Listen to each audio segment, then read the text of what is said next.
राधे राधे। आज आप सुनिए मास माह का महत्तम 19वां अध्याय। वह पांचों कन्याएं इस प्रकार विलाप करती हुई बहुत देर प्रतीक्षा करके अपने घर लौटी। जब घर में आई तो माताओं ने कहा कि इतना विलम्ब तुमने क्यों कर दिया। तब कन्याओं ने कहा कि हम किन्नरियों के साथ क्रीड़ा करती हुई सरोवर पर थी और कहने लगी कि आज हम थक गई हैं और जाकर लेट गई।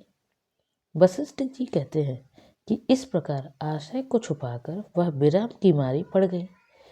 उन्होंने घर में आकर किसी प्रकार की क्रीड़ा नहीं की। वह रात्रि उनको एक युग के समान बीती। सूर्य नारायण के उदय होते ही वह अपने आप को जीवित मानती हुई माताओं की आज्ञा लेकर गौरी पूजन करने वह कन्याएं वहां पर जाने लगी। उसी समय ब्राह्मण भी स्नान करने के लिए सरोवर पर आया। उसके आने पर कन्याओं ने वाह वाह किया, जैसे कमलिनी प्रातः काल सूर्योदय को देखकर कहती है। उसको देखकर उनके नेत्र खुल गए और उस ब्रह्मचारी के पास चली गई।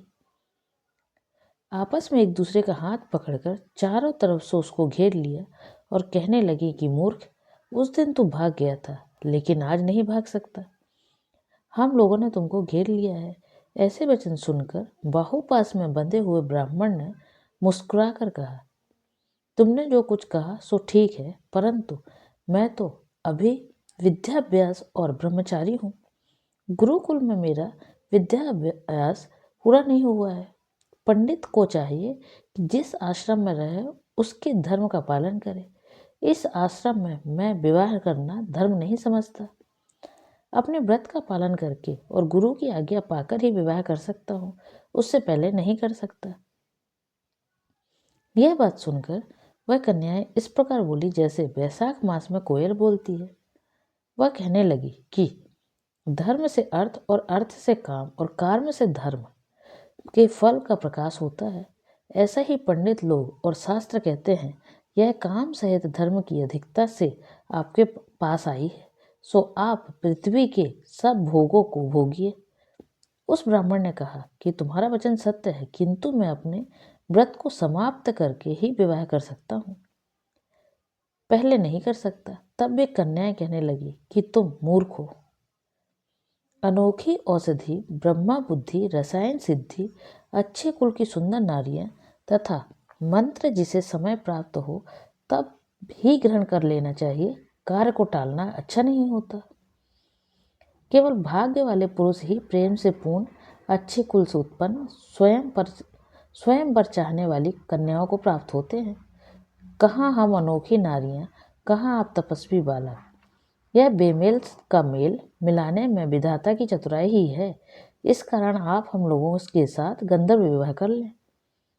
इनके ऐसे वचन सुनकर उस धर्मात्मा ब्राह्मण ने कहा कि व्रती रहकर उस समय विवाह नहीं करूंगा, मैं स्वयंवर की इच्छा नहीं करता। इस प्रकार उसने वचन सुनकर उन्होंने एक दूसरे का हाथ छोड़कर उसको पकड़ लिया। सुशील और सुरस्वरा ने उसकी भुजाओं को पकड़ लिया। सुतारा ने आलिंगन किया और चंद्रिका ने उसका मुख चूम लिया। परंतु फिर उसने क्रोधित होकर उनको श्राप दिया कि तुम डायन की तरह मुझसे चिपटी हो, इस कारण पिशाचनी हो जाओ। ऐसे श्राप देने पर वह उसको छोड़कर अलग खड़ी हो गई। उन्होंने कहा कि हम निरपराधियों को वृथा क्यों श्राप दिया। तुम्हारी इस धर्म ज्ञाता पर धिक्कार है। प्रेम करने वाले से बुराई करने वाले का सुख दोनों लोकों में नष्ट हो जाता है, इसलिए तुम भी हम लोगों के साथ पिशाच हो जाओ। तब वे आपस में के क्रोध से उस सरोवर पर पिशाच पिशाचिनी हो गए और बस पिशाच पिशाचिनी कठिन शब्दों से चिल्लाते हुए अपने कर्मों को भोगने लगे।